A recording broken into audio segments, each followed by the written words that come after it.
এরকম একটা প্রতিষ্ঠান যদি বাবলা সাহেব দেখাতে পারে, আমি নির্বাচন করব না। গত 10 বছরে এরকম একটা প্রতিষ্ঠান দেখাক। নবম জাতীয় সংসদ নির্বাচনে বঙ্গবন্ধু কন্যা আওয়ামী লীগের পক্ষ থেকে আমাকে মনোনয়ন দিয়েছিলেন। ওই মনোনয়ন পাওয়ার পর এই ঢাকা 4 নির্বাচনী এলাকার আওয়ামী লীগ এবং সকল সহযোগী সংগঠনকে সাথে নিয়ে সাধারণ জনগণকে সম্পৃক্ত করে ওই নির্বাচনে বিএনপির হেভিওয়েট প্রার্থীকে প্রায় 50,000 ভোটের ব্যবধানে হারিয়ে নৌকার বিজয় হয়েছিল। ঢাকা 4 নির্বাচনী এলাকার সাধারণ মানুষ ভালোবাসায় সিক্ত করেছিলেন আমাকে। ওই 5 বছর সাধারণ মানুষের কল্যাণে কাজ করেছি। একই সাথে মহান জাতীয় সংসদে দাঁড়িয়ে এই ঢাকা 4 নির্বাচনী এলাকার মানুষের কল্যাণের জন্য আইন প্রণয়নে ভূমিকা রেখেছি। পাশাপাশি জনগণের চাহিদা অনুযায়ী উন্নয়নের কাজে সম্পৃক্ত হয়েছি।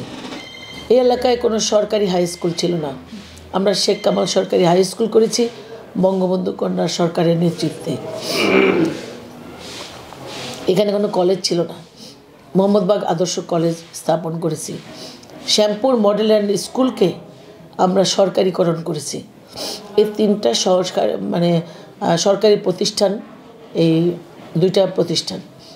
এর বাইরেও প্রত্যেকটি শিক্ষা প্রতিষ্ঠানে শেখ রাসেল আধুনিক ডিজিটাল কম্পিউটার ল্যাব আমরা স্থাপন করে ছেলে মেয়েদের জন্য সুযোগ করে দিয়েছি তাদের মেধাকে বিকশিত করবার জন্য।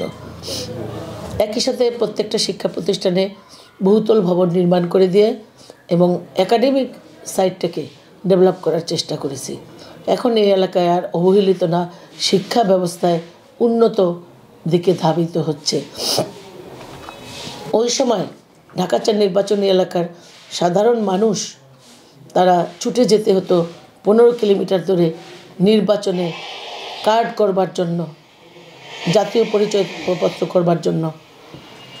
আজকে এই ঢাকা শহরের প্রথম নির্বাচনী সার্ভার স্টেশন হচ্ছে ঢাকা 4 নির্বাচনী এলাকায়। এটি দোলাইপাড় আমরা স্থাপন করেছি। আজকে সাধারণ মানুষ হেঁটে হেঁটে যে 10 টাকা রিক্সা ভাড়া দিয়ে তারা যে ভোটার হতে পারছে, এই অধিকারকে, অর্থাৎ সাংবিধানিক যে অধিকার মানুষের ভোটের অধিকার, সেই অধিকারকে আমরা এখানে প্রতিষ্ঠিত করতে পেরেছি। তারা ভোটার হতে পারছে। ঢাকা শহরের প্রথম eco park, Shyampur eco park আমরা স্থাপন করেছি। আমরা এখানে স্বাস্থ্যসেবা নিশ্চিত করবার জন্য প্রত্যেকটা ওয়ার্ডে community centre, community health centre, নগর স্বাস্থ্যকেন্দ্র আমরা স্থাপন করেছি। এর বাইরেও জলাবদ্ধতা নিরসনের জন্য যে প্রজেক্টটি আমরা ডিএনডি প্রজেক্টের জলাবদ্ধতা নিরসনের জন্য যেটি নিয়েছিলাম, সেটি সেনাবাহিনীর তত্ত্বাবধানে কাজ চলছে। পরবর্তীতে নির্বাচিত হতে পারলে আমাদের নির্বাচনী এলাকার আর কোনো জলাবদ্ধতা থাকবে না। এখানে কোনো মাঠ করতে পারিনি এখনও। আমরা একটা খেলার মাঠ করবার চেষ্টা করছি। ইনশাল্লাহ পরবর্তীতে জয়ী হলে একটা খেলার মাঠ করব। জনগণের স্বাস্থ্যসেবা আরও বেশি সুনিশ্চিত করবার জন্য একটা জেনারেল হসপিটাল করব। প্রত্যেকটা ওয়ার্ডে একটা করে কমিউনিটি সেন্টার করা দরকার। এইটা আমরা করব। যে অসমাপ্ত কাজগুলি, আমি এমপি থাকা অবস্থায় যে কাজগুলো করেছি, বাকি অসমাপ্ত কাজ করবার জন্য আমরা নেতাকর্মী নিয়ে ঐক্যবদ্ধ আছি।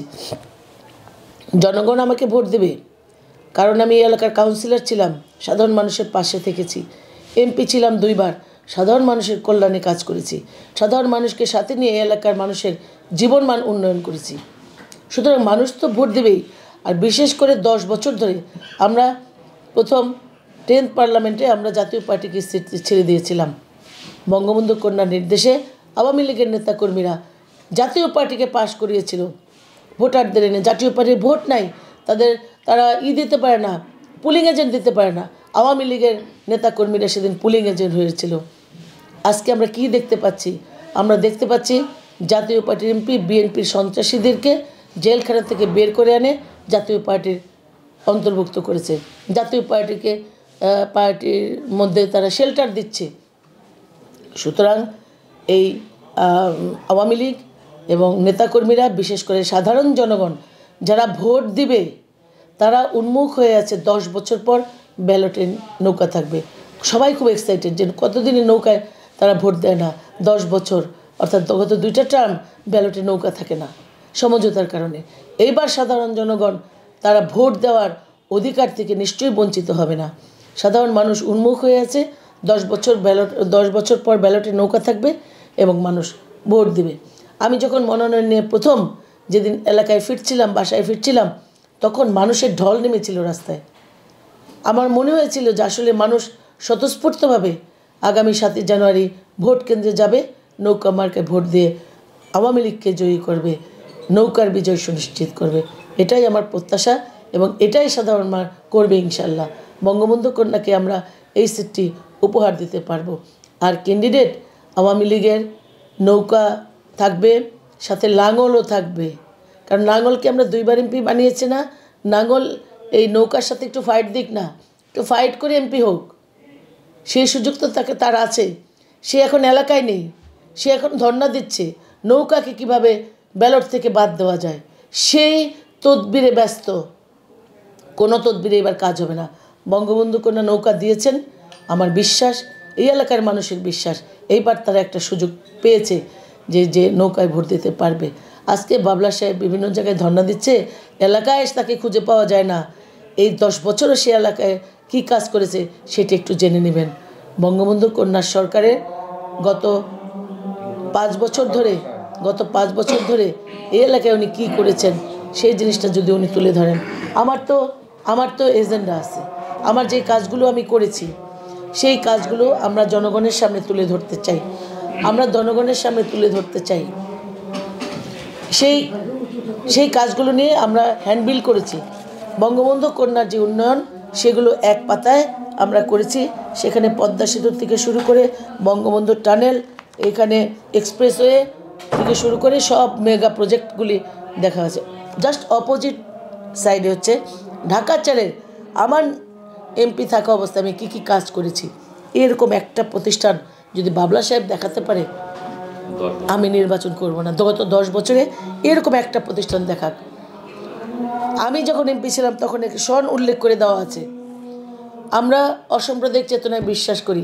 একই সাথে জুরাইন কবরস্থানের জায়গা জুরাইন কবরস্থানকে ফিরিয়ে দিয়েছি। একই সাথে বীর মুক্তিযোদ্ধাদের জন্য সেখানে জায়গা সংরক্ষণ রেখেছি। একই সাথে মসজিদ ছিল না, ওই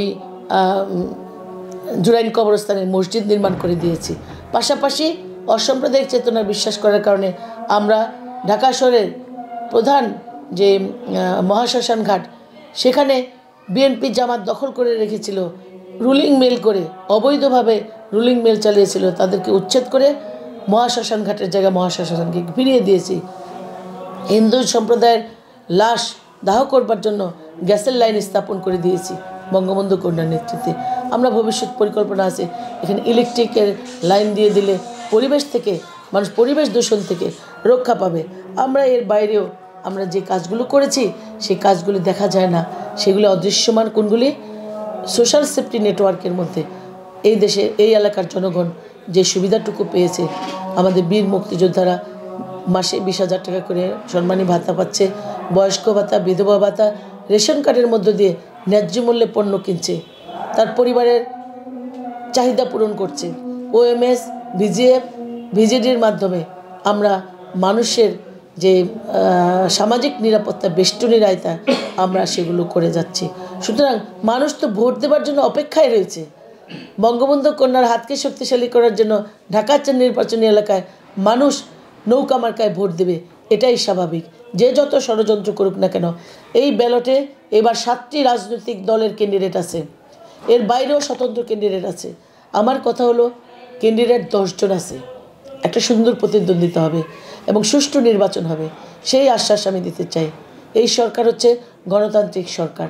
সুতরাং এই সরকারের উপরে ভরসা রেখে সবাই নির্বাচনে অংশ নিক, যাকে ভোট দেবে সেই বিজয়ী হবে, এখানে আমাদের কোনো নেই।